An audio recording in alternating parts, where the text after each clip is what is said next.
Hai, Assalamualaikum. Bertemu kembali kita pada minggu ini. Masih lagi dalam bab yang ke-9 iaitu tajuknya Dasar Luar Malaysia. Dan kali ini kita masuk kepada topik yang ke-6 iaitu 9.6 Malaysia dalam Persatuan Negara-Negara Asia Tenggara ataupun dikenali sebagai ASEAN. Awak boleh tengok buku teks awak muka surat 210. Okey, seterusnya kita lihat slide-nya. Ada 8 subtopik dalam tajuk bab yang ke-9 ini ya. Kita sedang berada dalam tajuk yang ke-6, 9.6 dan ada 2 bab lagi selepas ini ya. Okey, kita lihat Malaysia dalam ASEAN. Pendahuluan. Malaysia ini telah memberikan perhatian yang serius dalam hubungannya dengan negara serantau. Okey, maksud negara serantau, negara-negara jiran ya. Malaysia berpandangan bahawa keselamatan dan keutuhan masa hadapan negara ada kait rapat dengan kemantapan dan keamanan kawasan Asia Tenggara. Keselamatan Malaysia tidak akan terjamin selagi jirannya hidup berpecah belah. Jadi, pelibatan Malaysia dalam negara serantau membolehkan negara kita menjadi anggota ASEAN yang memberi manfaat dari segi ekonomi, sosial dan juga politik. Okey, itu bahagian pendahuluan. Seterusnya, kita lihat Malaysia dalam pelibatan negara-negara Asia Tenggara ataupun ASEAN. Persatuan Negara-Negara Asia Tenggara ataupun ASA, dahulu dikenali sebagai ASA ya, ditubuhkan pada tahun 1961. Ia merupakan gabungan pertama yang melibatkan 3 negara di Asia Tenggara, iaitu Malaysia, Filipina dan juga Thailand. Okey, Kemudian, pada tahun 1963, persefahaman yang membabitkan antara Malaysia, Filipina dan juga Indonesia mewujudkan Mapilindo. Merujuk kepada Malaysia. Fili maksudnya merujuk kepada Filipina, Indo merujuk kepada Indonesia. Okey, diwujudkan bagi menyelesaikan isu pembentukan Malaysia. Namun begitu, Mapilindo ini gagal mencapai matlamatnya. Okey, kemudian dalam usaha untuk meningkatkan semangat setiakawan dan keserantauan, maka diwujudkanlah ASEAN ini tadi, iaitu negara-negara Asia Tenggara pada 8 Ogos 1967. Okey, kita lihat pada peringkat awalnya pertubuhan ini hanya dianggotai oleh 5 buah negara, iaitu Malaysia, Indonesia, kemudian Singapura, Filipina dan Thailand. Namun, kemudiannya ASEAN telah menerima 5 lagi anggota baharu iaitu Brunei, Myanmar, Laos, Kemboja dan Vietnam. Jadi, ini adalah maklumat tambahan. Ini adalah logo ASEAN.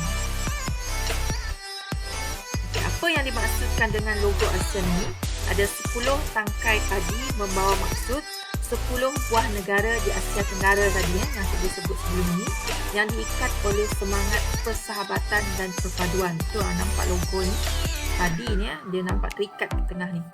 Kemudian bulatan membawa maksud membayangkan semangat bersatu padu. Ini bulatan ni dalam ASEAN. Kemudian moto ASEAN adalah keamanan, kestabilan, kegigihan, kedinamikan, kesucian dan kemakmuran. Kita lihat struktur pentadbiran ASEAN. Ini adalah maklumat tambahan juga. Okay. Yang pertama, persidangan Menteri-Menteri Luar ASEAN setahun sekali. Kemudian, mesyuarat Menteri-Menteri Ekonomi ASEAN setahun 2 kali. Kemudian, sidang kemuncak ASEAN mengikut keperluan. Yang keempat, Sekretariat Tetap ASEAN, ibu pejabatnya di Jakarta. Kemudian, jawatankuasa tetap sosial, jawatankuasa tetap ekonomi. Itu sahaja. Kita lihat jawatankuasa tetap. Okay, masih lagi ini adalah maklumat tambahan. Nanti ada dalam buku teks awak. Tapi perlu awak ketahui dan awak perlu dapatkan ini. Okay, dari segi sosialnya, jawatankuasa kebudayaan dan penerangan, Kemudian mereka ada Jawatankuasa Sains dan Teknologi dan juga Jawatankuasa Pembangunan dan Sosial. Dari segi ekonomi pula, Jawatankuasa Kewangan dan Urusan Bank. Seterusnya, Jawatankuasa Perindustrian dan Galian serta Tenaga. Yang ketiga, Jawatankuasa Makanan, Pertanian dan Perhutanan. Yang keempat, Jawatankuasa Perhubungan dan Perangkutan. Itu saja, 4 saja. Okey, kita sambung. Dalam tajuk Malaysia dalam Persatuan Negara-Negara Asia Tenggara ini, awak boleh tengok buku teks awak. Ada 4 subtopik kecil, okey, yang di bawah tajuk Pelibatan Malaysia. Yang pertama ada ZOPFAN, iaitu Zon Amanan Bebas Berkecuali. Yang kedua, penyelesaian konflik serantau. Yang ketiga, kerjasama ekonomi. Yang keempat, kerjasama sosial. Kita akan lihat yang pertama dulu, iaitu ZOPFAN ataupun Zon Amanan Bebas Berkecuali. Kita lihat yang pertama, ZOPFAN, okey, ataupun Zon Aman Bebas dan Berkecuali, ataupun dalam bahasa Inggerisnya Deklarasi Zone of Peace, Freedom and Neutrality. Telah diumumkan di Kuala Lumpur pada tahun 1971. Okay. Deklarasi ini menjadi penting. Okay. Deklarasi ini, ZOPFAN ini tadi penting yang dikemukakan oleh Malaysia dalam ASEAN. Okay. Malaysia menjadikan ASEAN ini sebagai platform terpenting untuk mengisytiharkan perubahan dasar luar negara pada peringkat serantau dan global. Buktinya, langkah Malaysia menjalinkan hubungan dengan China. Kemudian dalam ZOPFAN juga mendapat pengiktirafan daripada kuasa-kuasa besar seperti Amerika Syarikat, Rusia dan juga China. Seterusnya, subtajuk yang kedua, penyelesaian konflik serantau. Malaysia terlibat secara aktif dalam penyelesaian konflik politik di Indochina. Kita buka terus. Kita lihat terbalik. Di Indochina. Okay. Terutamanya di Vietnam dan juga Kemboja. Kerana apa? Dibimbangi akan menjejaskan rantau Asia Tenggara. Sebab apa? Berlaku beberapa konflik, antaranya ancaman komunis. Kemudian ada isu pelarian yang ia boleh menjejaskan kestabilan rantau Asia Tenggara. Kemudian Malaysia telah menyeru kuasa-kuasa besar tidak campur tangan dalam isu Vietnam. Dan juga Malaysia telah menghantar pasukan pengaman di bawah PBB iaitu misi ANTEC di Kemboja. Isu di Kemboja berjaya diselesaikan melalui pilihan raya tahun 1963. Okey, kita lihat ini maklumat tambahan. Kerajaan sementara PBB di Kemboja, iaitu dalam bahasa Inggerisnya United Nations Transnational Authority di Cambodia, disingkatkan sebagai ANTEC tadi yang cikgu sebut tadi adalah operasi penjaga keamanan pertubuhan bangsa-bangsa bersatu PBB di Kemboja tahun 1992 hingga tahun 1993. Operasi ini juga merupakan kesempatan pertama bagi PBB untuk mengemban tugas-tugas pentadbiran suatu negara yang bebas mengelola dan menjalankan pilihan raya. Untuk mengembangkan tugas-tugas sebelum hanya menangani tugas-tugas pemantauan atau pengawasan, memiliki sendiri stesen radio dan penjara serta bertanggungjawab untuk mempromosikan dan melindungi hak asasi manusia pada peringkat kebangsaan. Inilah fungsi UNODC. Okey. Seterusnya, tajuk yang ketiga kecil dalam 96 iaitu kerjasama ekonomi. Negara anggota ASEAN ini merupakan rakan dagang. Maka merupakan rakan dagang Malaysia yang penting. Kerjasama ekonomi ASEAN telah bermula pada tahun ni atas ni setahun 1970-an lagi. Okey. Pada tahun 1978, Projek Industri ASEAN ataupun dikenali sebagai AIP telah dimulakan.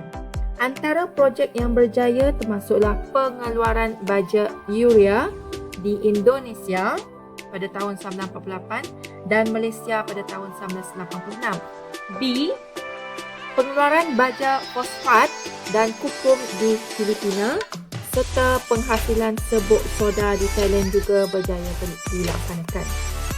Seterusnya, promosi dan menyokong konsep integrasi ekonomi ASEAN, iaitu untuk mewujudkan satu pasaran tunggal ASEAN yang bebas. Contohnya penggunaan mata wang ASEAN. Yang ketiga pula adalah Skim Keutamaan Perdagangan (SKP). Ini juga adalah untuk meningkatkan perdagangan negara ASEAN. Ini telah dicadangkan pada tahun 1976, kemudian dilaksanakan pada tahun 1978. Seterusnya yang keempat adalah pemotongan cukai barang. Dilakukan melalui skim ini tadi. Skim yang sebelah tu. Malaysia telah menawarkan pemotongan cukai ke atas pelbagai jenis produk keluaran negara anggota ASEAN. Seterusnya. Yang terakhir adalah kerjasama sosial. Malaysia telah menjalinkan kerjasama sosial melalui penubuhan Southeast ASEAN Minister of Education Organisation ataupun dikenali sebagai SEAMO ataupun SEAMEO, iaitu Pertubuhan Menteri-Menteri Pendidikan Asia Tenggara. Apa yang dilakukan dalam pendidikan ini? Dalam kerjasama sosial ini, yang pertama adalah pendidikan, kebudayaan dan juga sukan. Ada 3 perkara dalam kerjasama sosial. Kita lihat yang pertama, dalam aspek kerjasama sosial di segi pendidikan, berlaku pertukaran pelajar dan juga penubuhan pusat serantau pendidikan seperti pembinaan The Regional Centre for Education in Science and Mathematics (RESCOM), iaitu pusat serantau pendidikan untuk sains dan matematik diwujudkan di Pulau Pinang. Kemudian, kerjasama dalam bidang kebudayaan pula dilaksanakan seperti mengadakan festival kebudayaan dan kesenian. Dan juga yang kedua, penubuhan tabung kebudayaan ASEAN. Yang ketiga, sukan SEA.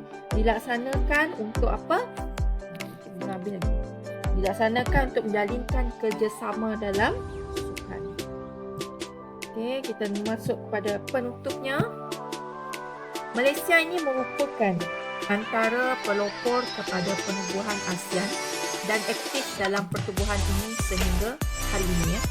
Sejak penubuhannya, ASEAN ni ada 10 buah negara tadi kan, berjaya membuktikan kejayaannya dalam pelbagai bidang dan dihormati oleh pihak luar sebagai sebuah organisasi yang sangat penting di rantau Asia Tenggara. Bermula dengan 3 buah negara, meningkat kepada 5 buah negara, kemudian 10 buah negara. Pelibatan Malaysia yang aktif dalam pertubuhan ini menunjukkan ada semangat persahabatan serantau yang kukuh dan sangat penting kepada kemakmuran serta kemajuan negara. Sekian. Terima kasih.